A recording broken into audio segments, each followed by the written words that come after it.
Hello and welcome to the National Pokemon Association channel. I am SwamiStudios. I am the assistant coach to Just Play Pokemon.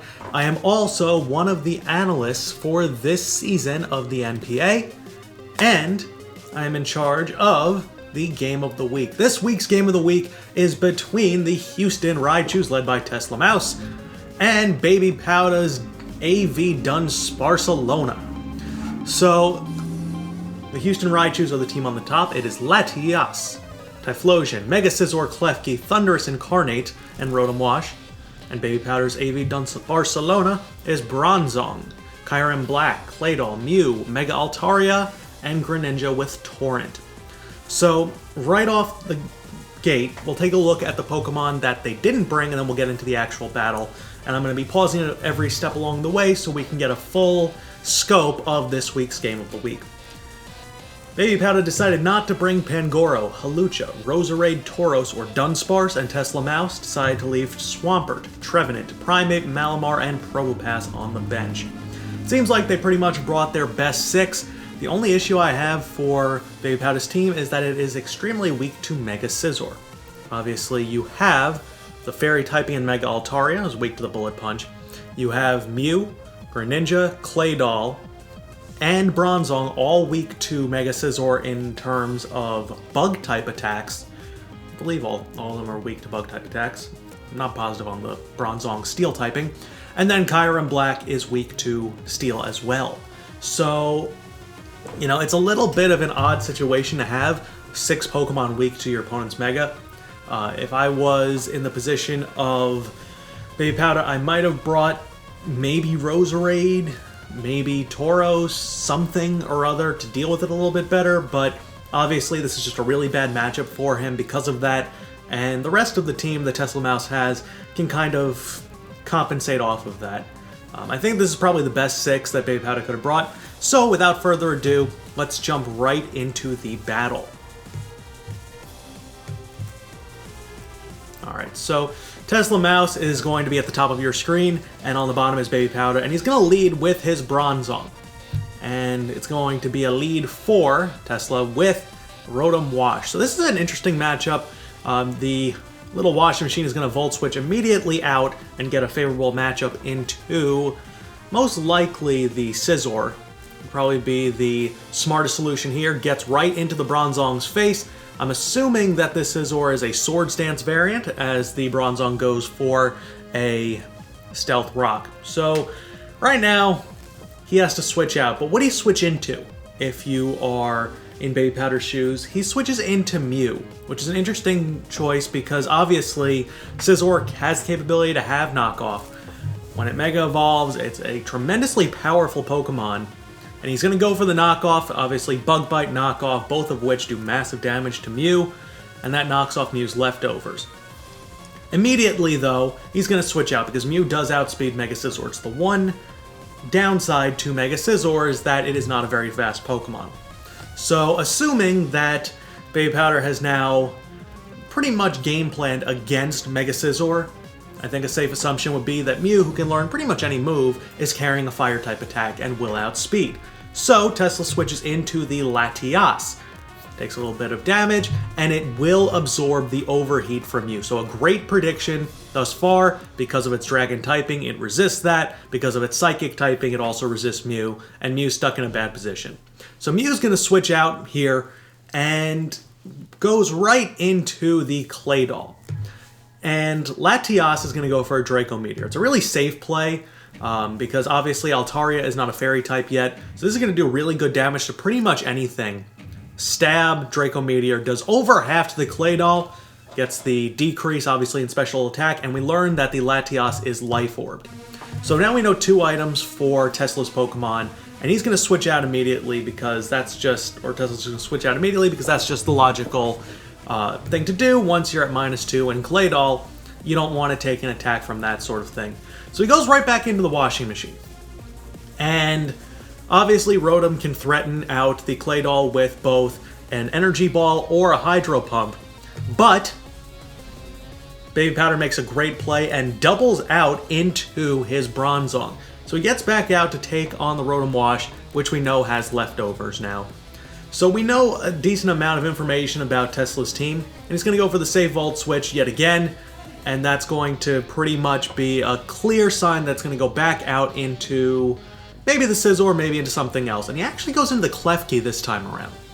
So the Klefki is an interesting Pokemon because obviously it can set up spikes, it has priority, it can do a lot. And Two-Ton Tunic, the Bronzong, is going to go for Hidden Power, and he reveals that he has Hidden Power Fire.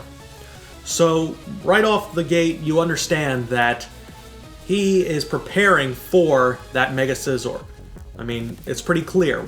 That's one of the reasons that Typhlosion is on Tesla Mouse's team, I would assume, because more often than not, it should be carrying Flash Fire. So, the Bronzong switches out, and the Klefki goes for the Light Screen. It is not Light Clay, so that will stay up for 5 turns. And Dave's going to go for a Smackdown instead of the Earthquake, expecting a potential switch out from the Klefki. Instead, the Klefki doesn't go anywhere, and he's going to go for a Foul Play, gets the crit, and takes out the Claydol. So now it's a little bit of an unfortunate situation. Klefki is still around, has a lot of health to it, obviously has Prankster. It's a dangerous spot to be in. So with Claydol down, in comes the Greninja, and it's going to go for a Scald into the Light Screen. Obviously, this is a Torrent Greninja with its Dark typing, and Klefki's going to go for a Foul Play. It's not going to do much to Greninja, which is generally not that heavy in terms of attack. It's a special attacker, and with Torrent, because of its Dark typing, it's still going to resist that pretty well. Klefki stays in and goes for the priority Thunder Wave, which obviously that's going to do a tremendous amount because Greninja is a very frail Pokemon that relies on its speed and its ability to hit hard. So being able to cripple it in that regard is definitely a great thing for Tesla to do. Goes for another Scald. It does get a crit through the screen and picks up the burn. The Klefki is going to survive because of its leftovers recovery, just barely. But it's on the verge of being taken out. And he's going to set up a Reflect as a final measure. And of course, Greninja is just going to goes for the safe Ice Beam in case something wants to switch in, and the Klefki is going to go down. So right now it's a 5v5, but Tesla has the clear advantage as the Light Screen does wear away. In comes Latias, which will take some Stealth Rocks damage, obviously, and it's around 50% with the Life Orb from its next hit. It will be lower, but he goes for the Defog on this turn, so gets rid of the Stealth Rocks, which is great for a Pokemon like Typhlosion, and, well, Greninja's going to go for a Dark Pulse, and it is going to take out the Latias. So Latias, which does have a pretty good offensive presence, clears the Stealth Rocks from the field, even though Bronzong is still around. Might have been a little bit of a misplay, but the Greninja, even through paralysis, does get the Dark Pulse off and takes it out. So now it's a 5v4, but in comes Thundurus Incarnate, and it's going to unleash a Thunderbolt and absolutely annihilate the Greninja. One of the things about Thundurus Incarnate is, of course, that it is a Pokemon that can hit both physically and specially, but it does have priority, it does have Thunder Wave, it is a dangerous Pokemon. So in comes the Bronzong, and he's actually going to unleash a Dark Pulse. Obviously, that is not what Baby Powder expected, as the Bronzong will go down to the Dark Pulse. So Thundurus, 2 turns on the field. We don't know its item yet, and it has 2 knockouts. So now in comes the Kyurem Black, which this thing can hit tremendously hard. It's the lesser of the 2 Kyurem forms, because obviously it's a physically attacking one versus a special attacking one. The special attacking one is Ubers for a reason, but in comes Kyurem Black, which is a Dragon and Ice type Pokemon. So now it's a little bit of an awkward situation because obviously in the back, Tesla has Typhlosion, Mega Scizor, and Rotom Wash to take on this Kyurem, and Mega Scizor deals with it pretty well. Obviously, Thundurus is a little bit of a rough situation. We've already seen Thunderbolt, we've seen Dark Pulse. We don't know what other moves it has, but you have to assume that he game planned pretty well. And either way, if he wants to switch into Typhlosion, it'll be neutral. So Kyurem Black is probably the biggest wall to the end game for Tesla to win. So obviously, I think Thundurus Incarnate is probably the most dangerous Pokemon on his side. Obviously, he's going to switch out because you're not going to take an Ice-type attack from this incredible Pokemon. But an Ice Beam comes out from Kyurem Black into the Rotom Wash. It's not going to take too much damage. It does about 20%, and we see some leftovers recovery. So Kyurem Black, no item revealed just yet, and the Reflect wears off. So this turn, because of its ability, I believe it's Terravolt, something it got from Zekrom, Levitate no longer affects, it's basically Mold Breaker, hits through ability, so he's going to go for an Earth Power onto the Rotom Wash, which will do a tremendous amount of damage, but it holds on. And he's going to Volt Switch out because there are no Stealth Rocks up, and his Stealth Rock Setter is not available. Rotom is going to switch out.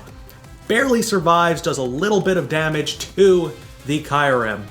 And now in comes Mega Scizor at full health. So Mega Scizor is in a really good situation. Obviously, Kyurem can do a lot of damage to it in a few different ways, but if Mega Scizor is able to survive, it can get a Bullet Punch off, which should do at least half to this Kyurem. So let's see what he goes for, as we do find out that the Kyurem Black is leftover. So no attacking item on the Kyurem. I don't know how intelligent that is, but the Bullet Punch does over half, and you see another Hidden Power Fire comes out from the Kyurem as the Scizor goes down.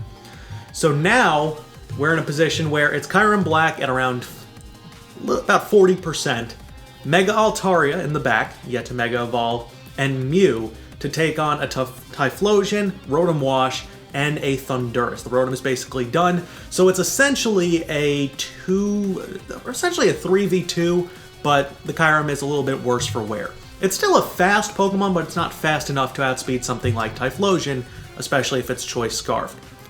So following taking out the Scizor, in will come the Typhlosion, and Typhlosion usually is Choice Scarfed. Some carry Choice Specs. I'm assuming this one is Scarfed, as he's going to go for the Eruption.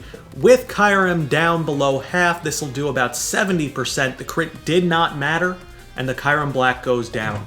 So now we're in a position where it is Typhlosion ready for a late game sweep, which is its signature role, taking on a Mega Altaria and a Mew, which is below 50%, and a Thundurus Incarnate in the back, and also Rotom Wash as a sacrificial pawn with about 7 hit points left. So in comes the Mega Altaria, and this was the decisive moment in the battle. So Mega Altaria comes in, and the moveset for Mega Altaria is Roost, Cotton Guard, Hyper Voice, and Fire Blast. So you can tell that Baby Powder planned very heavily for that Mega Scizor because he did not have a way to deal with Typhlosion.